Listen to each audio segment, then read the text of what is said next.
It's a story told every day. Alcoholism had destroyed my life. By the time I was 14, I had started to get into hard drugs. Things started to branch out. It just quickly escalated from that point. Jail, prison, just snowballed extremely fast. From those who know well. I had to have an intervention by my sisters. I was drinking a lot, using drugs, and they came down and got me and took me up to treatment in Montana. First time I ever picked up a drink, I was a blackout drinker.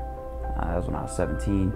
I am full-blood Native American, so according to genealogy, I'm pretty much predispositioned to becoming an alcoholic. Traveling the road of addiction and into the black of destruction.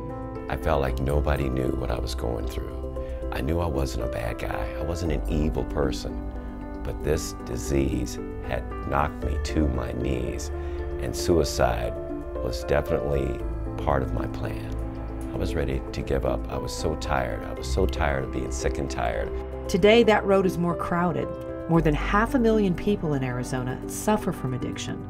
The resources to help are small in comparison, often expensive, and sometimes not very successful. But there is one place that stands out, a recovery program that's been around for more than 50 years. Basic, not fancy, but offering a solid program that's really affordable and very effective. It's the Crossroads. I'd been doing the same thing for my entire life, and I had to figure out how to actually live again, how to be accountable again, how to be responsible again. And I went to Crossroads, and when I got to Crossroads, they showed me a new design for living. I never had a high like I get when I watch somebody who come in who is, we call it tore up from the floor up, and they start working the program, start getting involved in what goes on at Crossroads, and the light bulbs start coming on, and their life changes. It's kind of like a flower.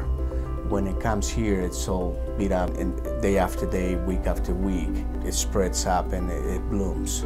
And that's what I like about being in here, that I'm doing something good for human beings and seeing that change.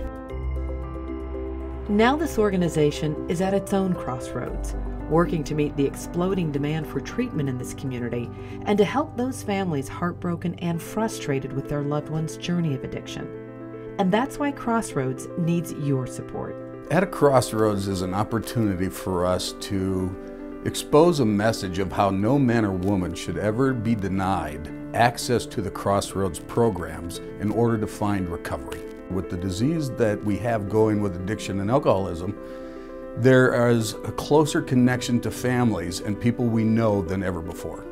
Today, my life is unbelievably better.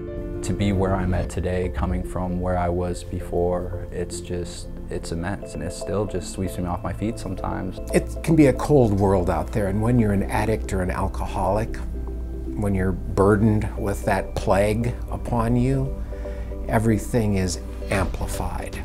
And as your resources go down and as you've burned your bridges, as you get fired from your jobs and your world gets smaller and smaller, this becomes a place of refuge. That's why so many people that don't live here keep coming back for meetings. It's like a holy ground for those of us that have this problem. You come here, you get a job, you learn how to control the drinking, you learn how to deal with the addictions. You leave here, you get a place of your own, and you're ready to do that. You're investing in a human life. I don't know if it gets any better than that.